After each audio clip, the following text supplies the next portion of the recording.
3, 2, 1. Once again, cheers. We are live. White Claw Wednesday. White Claw Wednesday, baby. Nice. Took me a second. Fingernails are short. How's your week, buddy? Actually, I had Because we've been hanging out for like a couple hours now, and I haven't even asked you. yeah, so. I had a rough God, these are so good. I had a rough night. I mean, yeah, I had a rough night after we recorded the first episode. Oh no. Yeah, man, it was weird. So 2 a.m. comes around and I'm sleeping sound, and suddenly I wake up nauseous as can be. You know? Oh no. I had to hit the bathroom. I love the way this starts. And the White Claws can do you dirty. So pretty man. much, I ended up throwing up for. No. Yeah, I ended up throwing up every hour for my entire sleep, from basically 2 a.m. to 9 a.m. Really? Every hour I was getting up, getting hit with a new stage of nausea. Do you think it was the White Claws? That's what's weird, because is that I feel like there was another factor. And it's because of, I'm gonna get gruesome here. I'm taking a sip. Yeah, I'm gonna get gruesome with the story. So there were. Go ahead. And I have, you know me, I try not to have shame. So this is why I share a story. For sure. I have the courage to share a story like this. Well, Frank, 100 people watched our first podcast. Yeah, no, so I have, like I said, those are pretty low numbers. They're low numbers, but when you hear the embarrassment that is this story and you're laughing, you'll understand. It's okay. It's entertaining. But okay, go ahead. A couple of, well, actually no. Luckily, there was only one moment out of the roughly 7 or 8 times that I was hurling into the toilet. One of the times, it was about right in the middle where I start throwing up. And wait, where are you? Set the scene. Are you over the toilet? I'm over the toilet. Yeah. Okay. I'm on my knees over the toilet. I think you said that. Yeah. And I feel it coming at the other end. No. As I'm throwing up, and I'm looking in the toilet. I'm feeling so terrible, and the throw up is hurting so bad. Yeah. And I know more's coming, but I feel it down here at the other end. Yeah. So now I have to make a decision. What do I want out of the toilet, and what do I want in the toilet? That's a hard decision to make. I was so defeated physically that I was like, I'm already in this position. I'm just gonna stay here. No, don't tell me. I don't need to continue the story or give details people can assume. But so let me get this straight. Yeah. You were not feeling good after last podcast, which I mean, to be honest, we both weren't. After that podcast, I don't know if it was because we were talking for so long and we were drinking and we were just sitting. And then we had that huge meal after. And we had a massive meal. Yeah. It was really tasty too. It was really good. We had too much for sure. Yeah, we did, because I had to lay on the couch and I was like moaning for a couple minutes. Yeah. So that happens, and then you go back home. You're feeling all right? I'm feeling fine. Or you're just kind of like drowsy? No, I feel fine. I'm just relaxing, watching TV, you know, and then I go to sleep. I go to sleep feeling fine, and then I wake up 2 hours into sleep with, and then it starts. The cycle starts. And so you're over the toilet, you're yakking, yeah, and then you feel it come out the other end, and you're like, "Fuck it." I said, "Fuck it," because I didn't. I was so like miserable, like throwing up. I didn't want to. Man, if this isn't a White Claw Wednesday, I don't know what it is. And so so it just. Yeah, it came out there. So yeah, I ruined a whole pair of underwear. Well, had to throw them suckers away bold, immediately. Man, because threw those suckers away. Took a shower, went back to sleep, started the cycle again. Nice, dude. I mean, it's a pretty good way to handle it. I might have whipped my ass over to like to the shower or something. I'd rather like ruin a pair of underwear and just throw it away than have to clean a whole shower. That's true. Well, the good thing about a shower is it kind of cleans itself. Yeah, but then you're always mentally thinking to yourself, this shower has been covered in shit.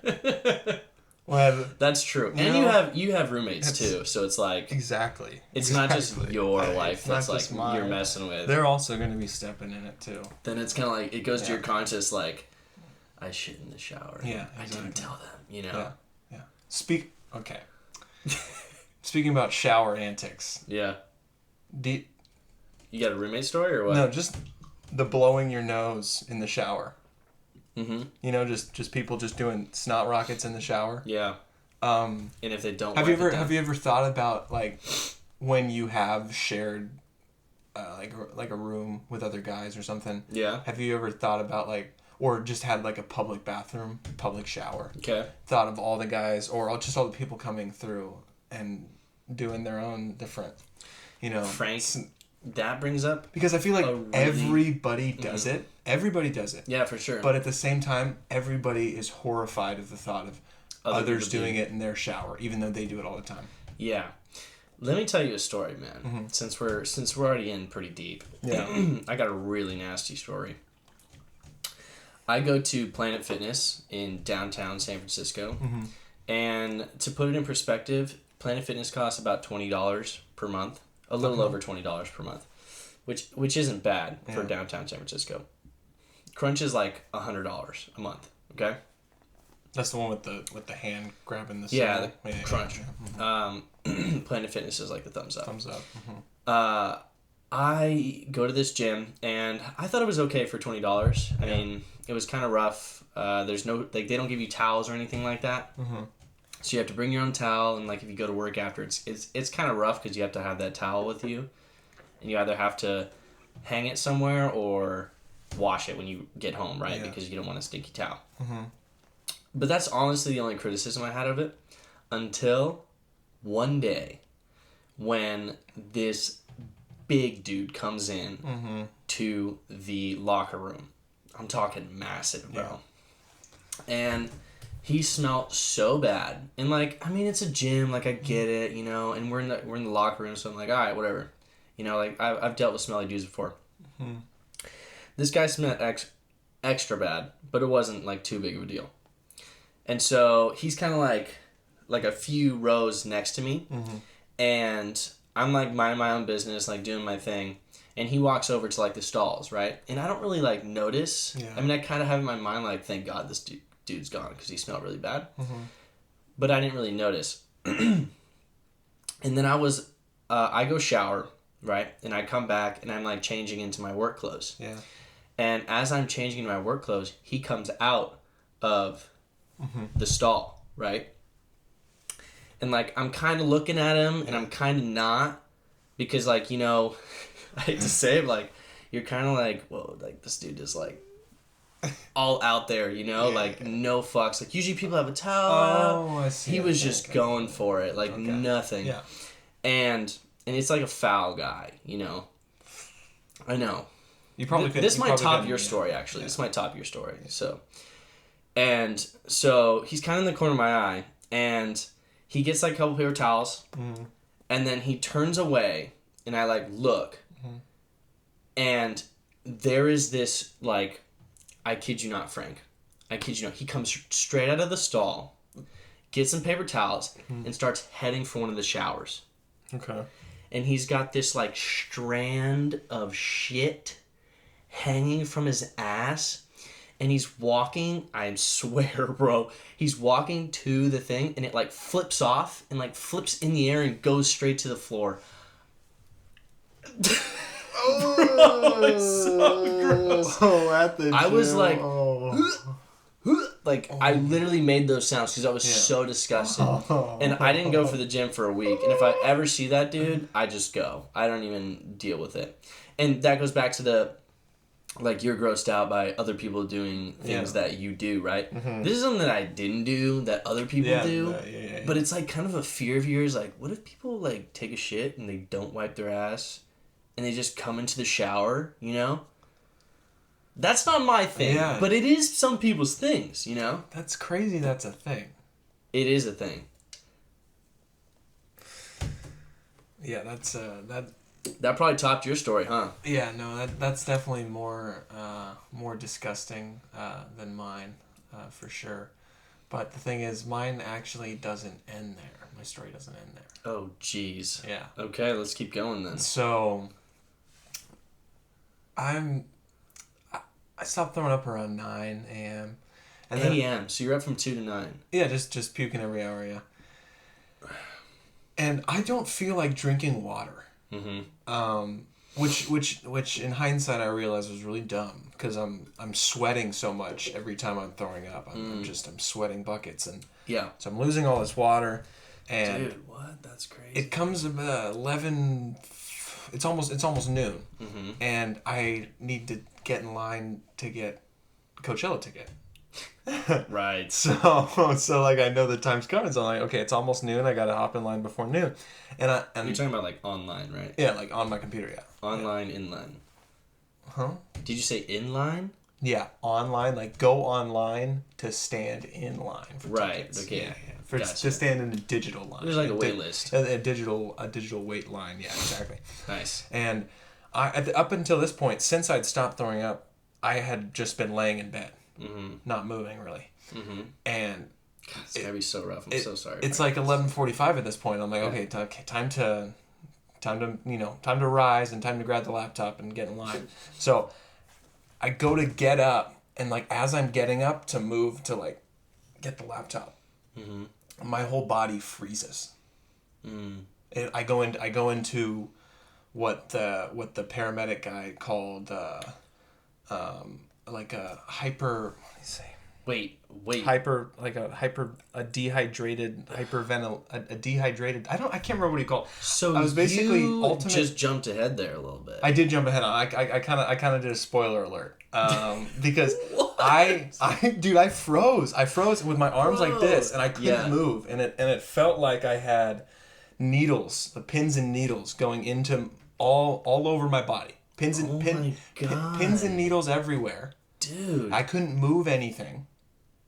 And I felt like the only thing I had left was like a fast breath. And it was really hard to talk because it hurt so bad. And I was trying, but I couldn't move. So like, it just happens. And I'm like, I cannot believe this is real right now. And I'm like, oh God. And I'm yelling out in pain because it hurts like a bitch. And then my roommate runs in. He's like, Frank, what's wrong? And I'm like, I can't move. Yeah. I was like, call 911. I can't move. I don't know what's going on. Holy shit. I can't move. So we called 911. I give him my address. I tell him what's going on. Give him the exact rundown. And then about 20 minutes later, a couple paramedics come into the apartment, and they ask me everything that happened, and I explain it to them. Mm-hmm. And I gave them the same details that I gave earlier, and that's what made the guy say, like, ask me about, was it food poisoning? But then I mentioned, you and Amanda we ate the same eating the same thing and being totally fine the next day. Yeah. And then you also might have eaten a little more than me, but... Yeah, and then you also having 4 White Claws. Yeah, just same like me. situation. Yeah.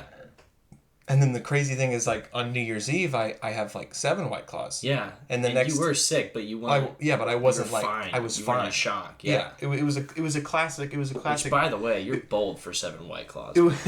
Yeah, but that 7 White Claws was like a classic hangover. It wasn't anything I hadn't experienced. But this was ridiculous. I mean, this sounds like a health concern. I mean, and so you couldn't move? Well, there was something more than a health concern. I can explain the whole lack of movement, the whole freezing thing. That was definitely dehydration.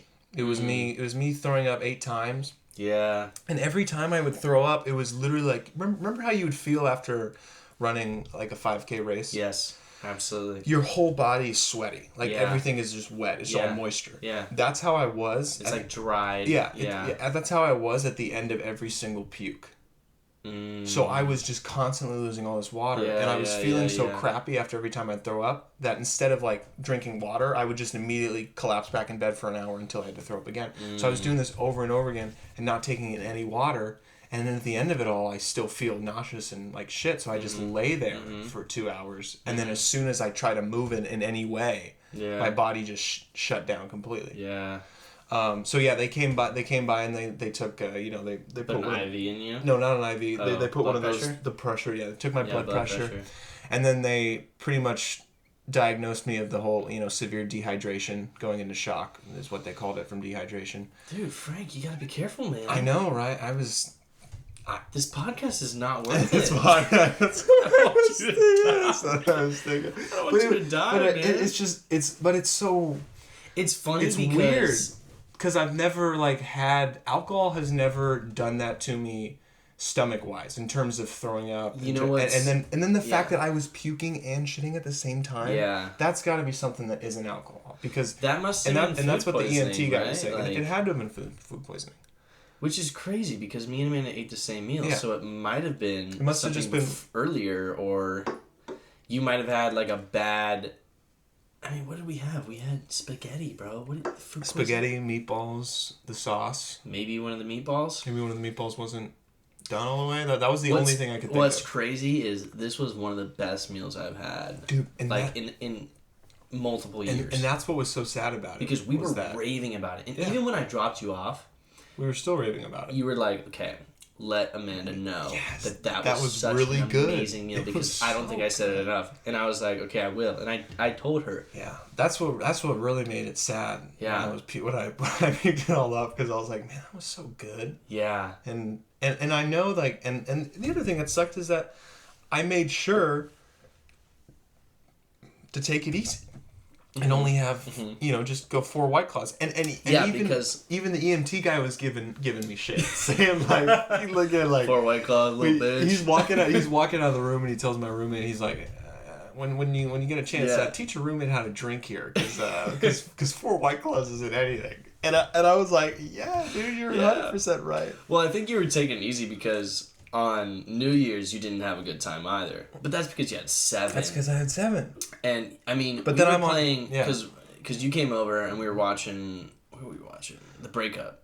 We started watching The Breakup, and then we switched over to Get Smart because we had all seen Get Smart, and you and me hadn't seen The Breakup. And we were also trying to play Monopoly as we were watching the movie, and it wasn't working. So we're like, everything was bad. We gotta watch a movie that we've all seen, so we're not focused on the movie. I think the thing we were doing the least out of everything we were doing was playing Monopoly.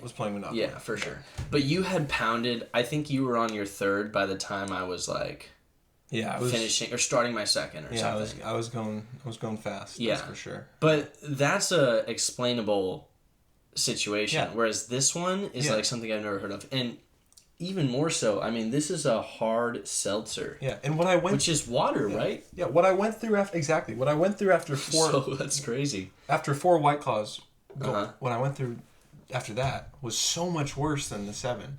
So that makes me think it had to have been something else, related to something else. Because I'm not that weak of a drinker. No, I mean, you're known as Frank the Tank. I mean, that is your nickname. Yeah, so I've called you that many times. So Amanda poisoned me is what I'm trying to say. With whatever dinner she, I don't know what she did, but I got the bad. I got the bad play. I got the bad I can't believe this is reality. Yeah. And they gave me when they were in the room. And I'm honestly they gave me an option. They're like, you can either come back, we'll give you an IV. You can come to the hospital, we'll give you an IV, or you can just stay here and drink Gatorade and water and be totally fine. Yeah. And I was like, okay, well, obviously I'm gonna stay here. Dude, you got Target right there. Yeah, exactly. Yeah, that was the other great thing.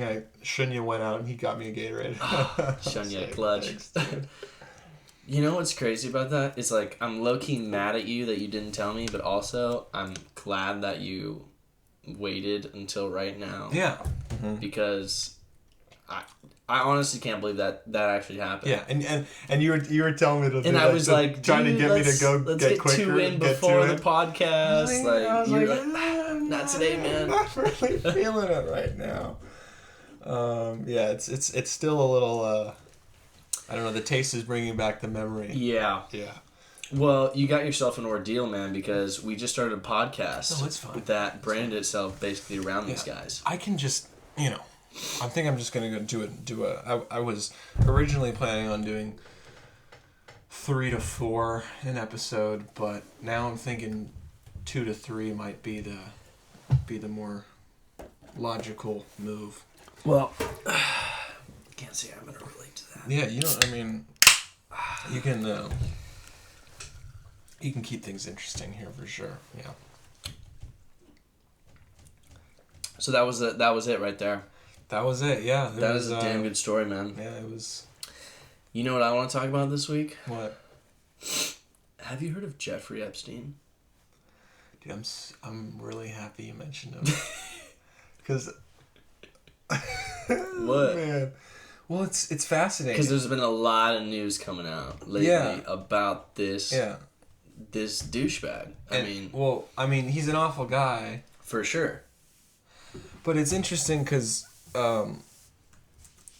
you can, I think, trace something very interesting about the whole...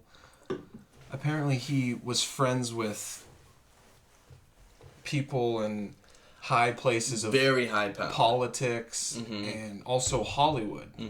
Like friends with like the elite, like I'm talking like like senators, like the big like elite politicians, but also like elite Hollywood people. Not like, I don't think necessarily not like directors or actors, not like the stars, but like the executives who make all the money off the movies and like the suits, those kind of guys have some sort of connection to him, apparently. I mean, I don't know anything besides that. Apparently, he was friends with those kinds of people. And since he's a child, molester. Excuse me, my bad.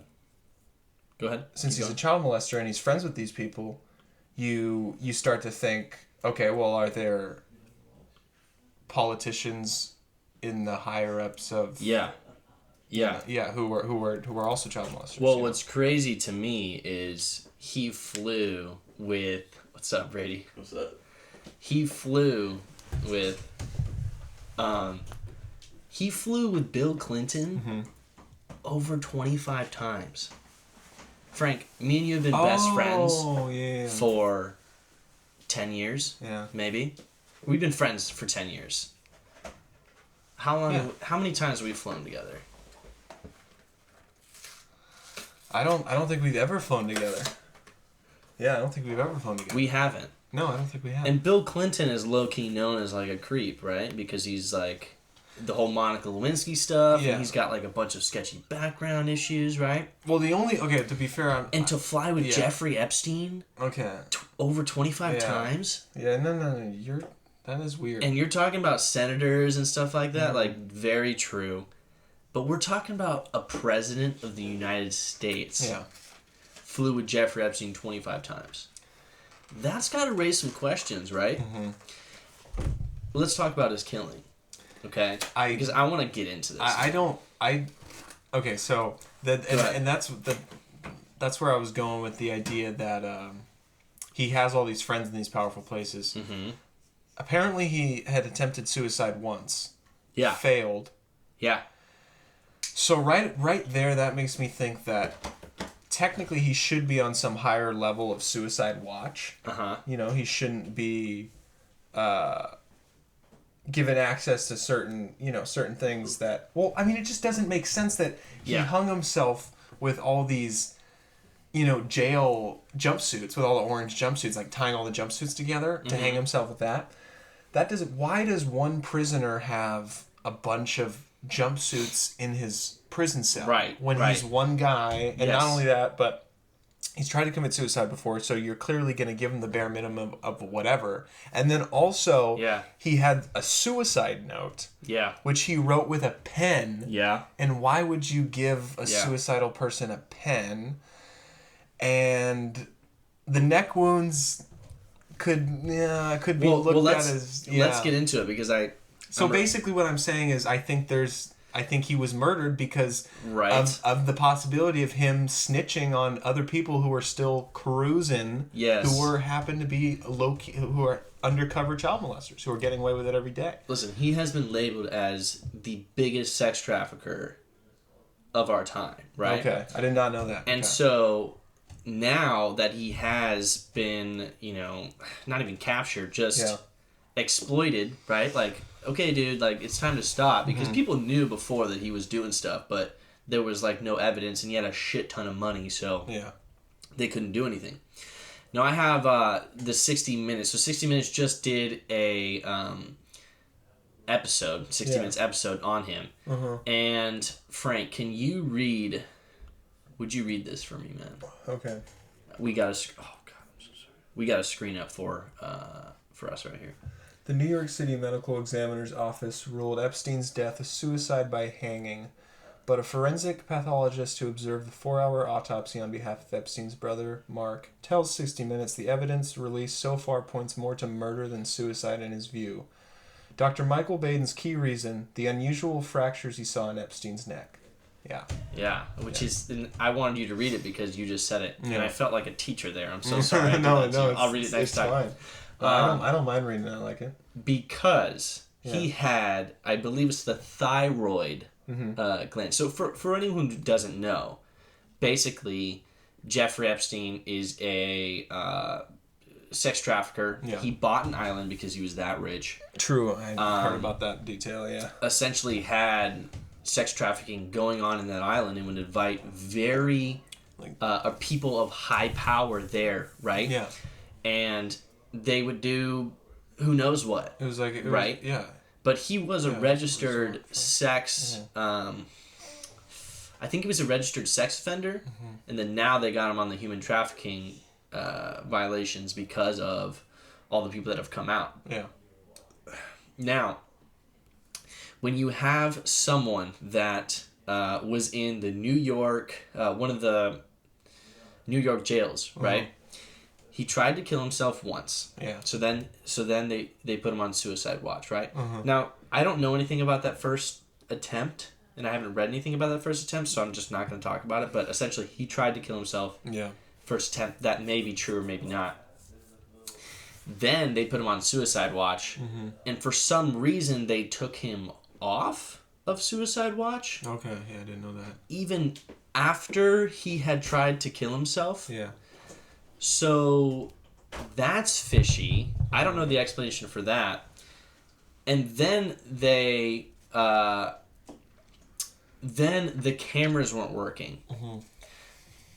So you have... Oh, yeah. They took him off suicide watch. Detail's interesting. The cameras haven't been working. Yeah. Oh, they weren't on. Oh, they're not working. Yeah, I know, right? What? It's like almost... What? It seems like they're slapping us in the face with how obvious it is. In my point of view, right, it is the most blatant public killing conspiracy theory that there has ever been. And I'm not a conspiracy theorist. I'm not either. I'm not for Jeffrey Epstein killing himself or for Jeffrey Epstein not killing himself. Yeah. I just want this to be like, okay, this is what happened, this is what didn't happen.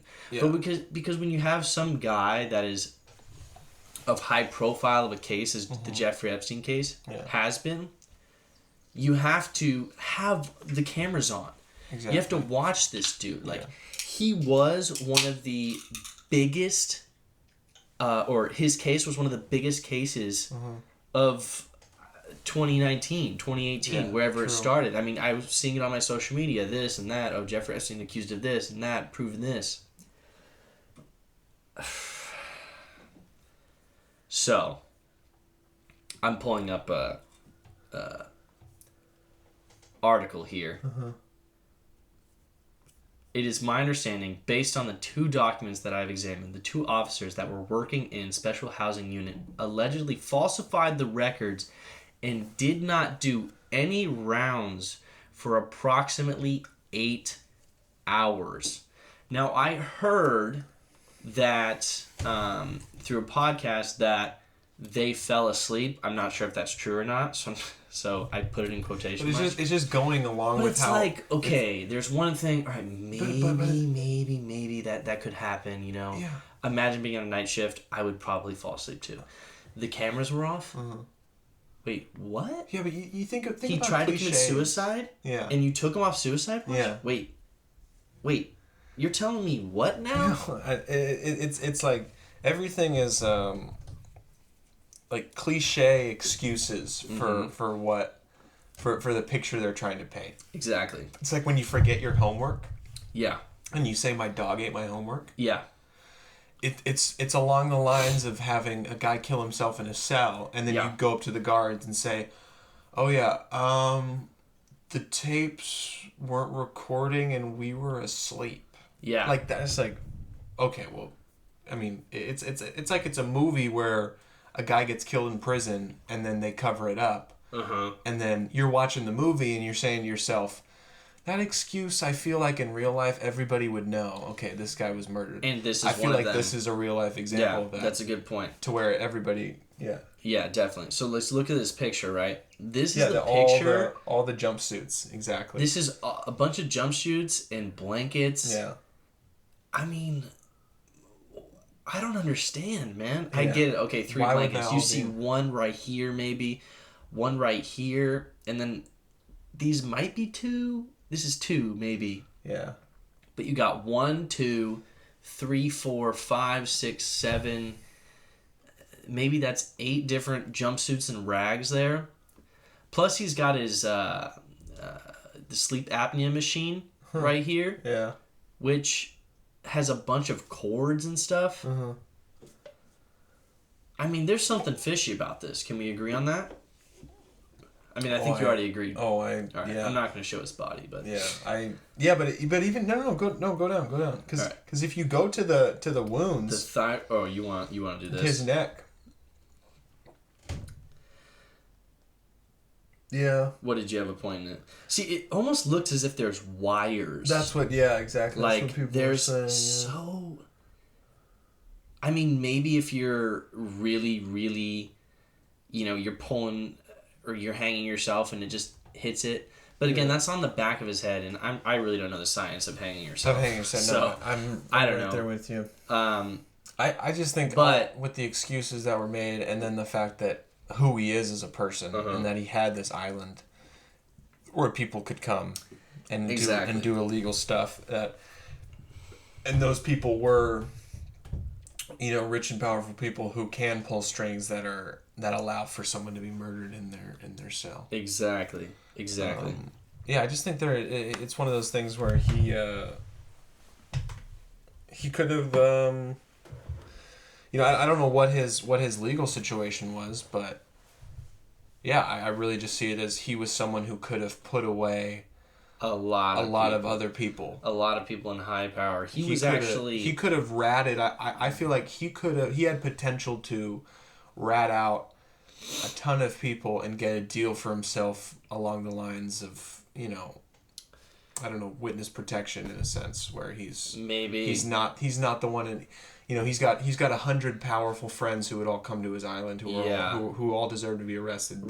They all get arrested and he gets the sweet deal. And he was actually linked to I don't know if you know this. Is the wrong way to put it. But it's a sweet deal for him. Yeah. I mean, but he was actually linked to one of the princes of England. That one of the princes of England had been photographed with him, had been said that they're really good friends. Yeah. And there was a picture of the Prince of England, one of the princes, I believe I'm saying this correctly, was photographed with an underage girl with his arm around her hip. And he was basically, probably not saying the proper term for it, but banished from the royalty in England. Okay. So he's got a lot of problems because of Jeffrey Epstein. Yeah. And now he's dead. Yeah. It's a lot to take in, man. I know. I don't know exactly where they're going with this, but people are investigating, which is good because a lot of, it's an internet craze right now, which is who killed Jeffrey Epstein? You'll have people go on, the news agency and be like, and they'll talk about something, and then after they're done, be like, can I just say one thing? Jeffrey Epstein didn't kill himself. And then the newscaster will be like, all right, we're taking it back, Yeah. It's almost this taboo in a sense. Yeah, and it's kind of become a meme also. But it reminds, speaking about meme, making jokes of it, Ricky Gervais, during his Golden Globes monologue, he made a joke about. I watched that, by the way. About saying how some of the guests here tonight were friends with Epstein. So he was saying he was, I don't know, I can't remember how he put it, but he basically you called him out for he being friends did. with him. He ripped Apple for the sweatshops. Oh yeah. He ripped everyone as well for. He said something along the lines of. Don't use this as a platform to talk I love about. that part. Me too. I honestly enjoyed it. And he's like, he was saying, half of you haven't gone to school longer than the 16-year-old climate change girl, or I forget her name. And it's just like I thought that was a good part because it's kind of been like a standard where people have to say something. Yeah, they always have some message or something just stop. to deliver. I mean, I get it. Like a lot of those messages, like I support as well. And it sucks because it's like you imagine yourself, or just you have something you believe in, and you're in a position where you're a famous person with a lot of money, and people like are jealous of your lifestyle or whatever. Well, you have a platform, right? You have You have fans, you have stuff. And you finally get this chance to speak about it, and it's like some people are, they're just like, well, we don't want to hear you talk about it because you're not, you don't have the struggle, or you don't have to go through it. Right. You're not doing anything, you're not making any change. Right, exactly. I mean, some people, they didn't go to college or stuff like that, and they just went straight into acting school. Yeah. But I mean, I do get there are obviously there are both sides to the story, and then that's the other one. But that's what makes it kind of dumb, and like it's funny for him to say, don't share your political views. I mean, it's a joke. It's a joke. Yeah, it's a joke. I like the joke. It's a joke. Yeah. But I don't 100% agree with it. Because everybody has a political view. Right. Everybody has an opinion on something or believes in something, and when they're put in a position of speaking or accepting a word and like getting the talking stick basically, and everybody's listening, it's hard not to preach what you believe in a way. Right. And I mean, I'm okay with that. I just think that a lot of people think that just because they're actors and actresses and they're really good at that, and they win an award, that because they say something it makes it true, which isn't. And I think that's what the joke is, where it's like, okay, it's kind of like how the left and the right get a bad nickname. It's like, okay, most Democrats have a pretty central left view, and most Republicans have a pretty central right view. But the people on the side who don't really know what they're talking about, like the far, kind of ruin it for everyone, right? And that's why we're so, segregated in a sense, or bipolar. And it's similar to people talking at the Golden Globes, where, why are you doing this? Just because it's a standard or something? Just because it's expected for you to have it's expected, special, message to say. Yeah. That's why I like when they just thank people. They get up there and just like, thank you. Me too. Thank you. This means a lot. Good night. Me too. That's cool. I kind of like that because it's sort of. Or they kind of tell their story I'm just a small person from this town and I've come up, But even that, I dig that. I do. I like the story. I mean, because I don't know these people. Yeah, I'm okay with that. I just like this idea that they're sharing with you the people who led them to the award, right. The people who allowed them to get it. For sure. I mean, the directors probably don't get enough credit. Yeah. I mean, the producers do all the dirty work, right? Yeah. So. And did you watch the? Did you watch the? Only the monologue. No. But I was just gonna jump to. I was continuing on with the topic of the idea of acceptance speeches, and thanking people. Did you watch the short, the black and white short I did? Okay. So in the you haven't done two of them, right? Well, the one where I was shirtless with the gun. Yeah, for sure. I won the best actor at the little told me fest that. I remember that. And one of my bigger, I got to say a few words on the mic in front of everybody who was there at the screening. Nice, dude. It's cool, but I felt immediately because I didn't plan it. I didn't expect it. So I didn't have any. I didn't. This is in front of how many people? Maybe 200 or something. I'd say just about 100. Yeah. And this is for some sort of award at your school. Yeah, well, no, it was the Campus Movie Fest. It's like the school movie fest. Not for me, for everyone. Right? Yeah, it's basically just an organization that travels to different schools with cinema programs.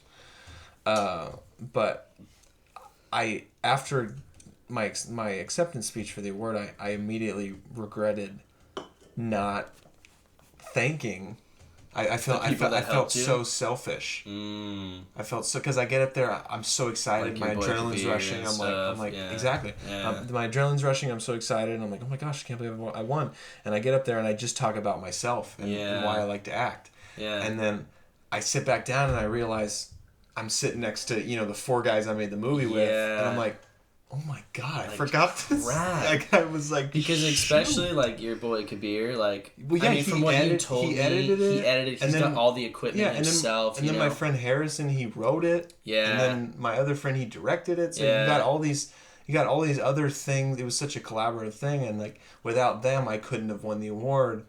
But so that's why you appreciate people thanking literally everyone. Literally, because there's so many people that go into winning any kind of award. Yeah. And getting you to up there. Even though sometimes it feels like when you're up there in the moment, it feels like this is all me. Yeah. If you stop and like think about how you got it, you're like, oh wait, there's so many people I have to thank. Yeah, definitely. I mean, that list gets so long though. Yeah, exactly. I mean, maybe not for you because like it's a student film. Yeah. Right, exactly. Yeah. But like you have maybe 10 people that you have, but for an actor, they could keep going back and back and back. Like, if you're one point at that spot, which you definitely can be, and I hope you are, you got to keep going back and back and back and back and back, exactly. Right? Like, that list could keep going back to the people that you wish you thanked in that audience, no, right? Exactly. No, 100%. So, that's what I would hope for someone to say. And that's what's also nice about, the difference between winning a tiny little... meaning, I mean, all awards are meaningless in a way. But, I won like 3 during college. And some are more meaningful than others. But like a good example, like the award I won, I didn't even know they were doing awards when I was going to the screening. Did you really? I didn't, no idea. And I didn't know I was nominated, and I didn't know I'd win. So I didn't know anything. So I go in completely unprepared. But like when you're talking about like the highest level of any sort of award winning, at least you're given the chance of like knowing that you're nominated, or that's knowing true. It's a thing, so you're able to mentally prepare. They have planned out for like a chance. I could have to say something, so I need to think about why do I have a chance to say something. But I wasn't. I was just sitting there, and then I get announced. I'm like, oh my gosh, and of course I just talk about myself. What did you say? Summary. Quick summary was, wow, I can't believe I won this award. I love acting. I plan on continuing it. Thank you for liking the movie. Had a lot of fun making it. Good night. That's not even about you. I like acting. I like acting. Yeah, but that was like the main. That was like the main idea of the speech, and I didn't. I got all my my crew all there looking up at me, and I don't even name drop them. I mean, they're stoked for you though. You know. I haven't told them that I regret doing that. But, well, you told them now. I guess I did now, but I definitely did. I was like, man, and it's so classic to be like, I couldn't have done this without. Yeah. And then naming all the people, and they're like, yeah. But you got to think that all those people that are at the Golden Globes, I mean, hopefully they would have won an award or 2 by now, right? At some smaller thing. Yeah, they already know what it's like. So they got it planned, Exactly. So I don't think that you should feel bad. No. I mean, you should, definitely tell your friends that you appreciate them. But I'm sure you do. Yeah, I mean, I've already done that. But yeah, it is one of those things where like you live and you learn. You live and you learn. Perfect. And there's a lot out of all the stages to fuck up an acceptance speech, like to forget to thank people. That's the best one. It's good to do it at one that nobody else cares about. Your first one, right? Nobody else cares about it except the people in the room. So there's no like repercussions. Yeah. Because imagine if like, you win a best actor at the Oscars, and you go up there and you forget to like thank your director. Yeah. People would be writing articles about how like, this asshole didn't thank anybody except himself. Yeah. But so that's avoided. Did anything else crazy happen at the Golden Globes? I heard Ricky Gervais killed it. I did, listen to his monologue, but that's it. Let's see. Not thinking of anything too... Taron Egerton won for Rocket Man for playing Elton John. Really? Yeah, he won. Good. He won Best Actor. I love him. He's great. In a comedy or musical. Yeah. So, I still have to see Rocket Man, which is exciting for me because I've been wanting to see it. I was happy. He was actually like the speech that made me think of like the whole. The main idea of your speech is thanking. Mm-hmm. Because that's what his was. But it's just good. It's just nice when you see because Golden Globes are usually sort of a predictor of Oscar nominations. And I was really hoping that he's gonna get, because the Oscar nominations come out on Monday. I'm really hoping that he gets a nomination for Rocket Man. But so that was cool to see him win. Oh, and then Joaquin Phoenix won for Joker. Did he? For Best Actor in a Drama. Wow, that's a pretty good award, right? And his acceptance speech was funny because he was cussing he was cussing a ton and being kind of weird. That though. I dig that. He seems like a really weird guy. I like people who are personable, who are out there and they're just like a normal person. Yeah, no, that definitely when they're out there and they're like, and I believe. I'm like, I don't like those speeches, Yeah, no, and I'm definitely at fault to that because he definitely made those speeches before the student government. He gave a good, relatable speech. He seemed kind of, awkward and uncomfortable, but, kind of in a good way. And, yeah, and I also think that that's a clear sign that he's going to be nominated for Best Actor, too. But Sweet. I think... well deserved, right? Well deserved, 100%, yeah. If you haven't seen Joker, definitely see it. And also, another great piece of acting is Marriage Story. It's a movie on Netflix. With, what's the Kylo Ren's name? Adam Driver. That's right. Adam Driver and Scarlett Johansson. Is he the one nominated? He's definitely going to be nominated for Best Actor. Really? He actually lost. Joaquin Phoenix beat him at the Golden Globes. Yeah, he was in that category. But, yeah, that Marriage Story movie... Is it good? It's really good. But it's really good. And I don't want to give any spoilers, but I've heard spoilers. So that's what's... heard spoilers? I've heard spoilers, so that's what has stopped me from watching it. Tell me what you've heard, and I'll tell you if it actually affects you. Well, I can't spoil it for other people. That's true, you can't spoil it. We just talked about last episode, we're not going to be spoiling. Who spoiled it for you? Honestly, I don't know. I can't remember, but someone told me the ending, and I was like, oh, that doesn't sound like something I want to watch, Wow, I wonder how they described it, because it's it's Frank, funny. I think it was you. Ryan, I did not tell you how Marriage Story ended. If anything, then who did? Ryan, did okay, is this what I told you? I said Marriage Story is about a couple going through a divorce? No. Okay, because that's what I would have told. It definitely wasn't you then. Okay, yeah. But I'm just curious because I'm wondering how you would really give away, spoil this ending, how you can give, because it's a movie it's unique, right? It's unique in the sense of it's not it doesn't feel like. Well, I'll have to watch it, I guess, and then we can talk about it. I guess you could say that. Yeah. I mean, I wish we could talk about it right now, but I haven't even seen it. Yeah, it's really good. Yeah, the acting is crazy. Oh, catching a mango off screen. Shout out to Brady. Hey. Oh, yes, please. Thank you very much. Ready, Frank? Definitely take a mango. Buddy. Oh, wow, I couldn't... There we go. Yeah, the mango... Cheers, but I'm not going to put it down. Cheers up, Brady. I tell you what, Frank, I mean, we talked about the two things that we wanted to talk about today. Yeah, we did. I'm good. I mean, I think we had a great discussion about Jeffrey Epstein. I loved your story, and I'm glad that I one-upped you. I think it was grosser. I think so. Yeah, I think it was a little definitely grosser. But I mean, it wasn't as... It was different because that was a personal thing, and I just saw something happening. Yeah. But again, it was my gym, and I have showered in those showers, so it's really so now it's personal. There's to the me. thought of maybe not to other people, it's personal. That has always been there. So yeah, I think that's it, man. I mean, I don't have anything else to say to you. Is that gonna be okay? Yeah, no, I think that's it. I'm good for episode 2. All right, brother. Episode 2, signing off. Episode 2, mango cheers. Cheers up. White Claw Wednesdays.